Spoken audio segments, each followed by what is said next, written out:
Hello, my name is Yatharth Mathur, and I will be discussing my experience with the Data 301 Lab 2 and what I've learned from it. To begin with, I will be explaining Lab 2A, which deals with more of the Git area and the more version control concepts and how to implement them in courses and other real life situations. And Lab 2B mostly deals with working with Python and how we will be using Jupyter Notebook in the first book in the future. So let's go to Lab 2A, which has actually given me my set of instructions which I have to follow in order to excel at least the basics of how to use Git. And I have indeed used this to upload my code for Lab 2B with the help of the Git with the help of the Git version, with the help of the Git's Bash and the other tools.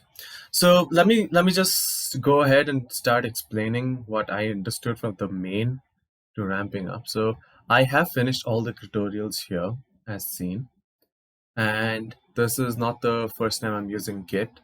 So branching and remote push and pull has been a very useful tool according to me because we we we tend to use code and we use other people's code also, and in order to make it easier to work on your own computer, I think Git has really helped people use that accessibility, if I put it in one word. So I have uploaded my screenshot and I have done this.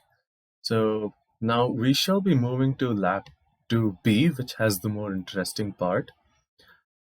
Instructions for Lab 2B. So I followed the instructions as given out in the video, and my current Git bash looks something like this after I've run Jupyter Lab. So I go to Jupyter Lab, and this is what I see. So Python fundamental. So this is again, I've done Python before, and for the first time using Python as a tool for data science is something which really interests me, and that is what I will be looking into here and seeing what Python really is being used for other than just being used as a programming language. So to start with splitting strings, I have used the s.split function here, which basically runs this string into which converts this string into another long into a tuple, and we have all the values kept in there. So that's how the split character has worked. Substitution using f strings has been very useful as I have used that a lot in this project of mine, like in this lab of mine. So you can clearly see here that we have print f, and you can just plug in all the values which you want to put in instead of just keep on adding a plus sign and going on with what all you need to add. So this makes it easier for the person who's writing the code and the person who's reading the code to understand what actually is going on. So let's move on to list indexing. So this was a little tricky one where we had to move on to understanding how we can index a list, like list. So basically, you see, this is a list, but inside the list there are multiple lists. So how do you access something which is inside a list? So this could be a sublist, and then we have another sublist, and then we have another sublist, and then that sublist has another sublist, and we have this one here. So basically, we we we we learn how to put in the values in each, like we that this is how we reach the MDS part of the list. Similar A similar format for dictionary except we need to search for what the dictionary topics are. So if you can see here, it goes to outer, and then we need to look into inside outer. We have 1, 2, and 3, and then we have something command after inner. Now, how does this get differentiated? So every time you put a comma in a dictionary, right, you're just moving on to the next item inside the dictionary, right? And after you go to the next item, right, so after you put a semicolon, that means that the dictionary has a sub dictionary inside it, and then that has a sub dictionary inside it, and that's how you go again inside the dictionary. So this was pretty clear. Then we come to the more useful part of Python, which works with your conditional statements, which is mostly related to how if and else if loops can be used in order to work with strings. And clearly I've used that even here.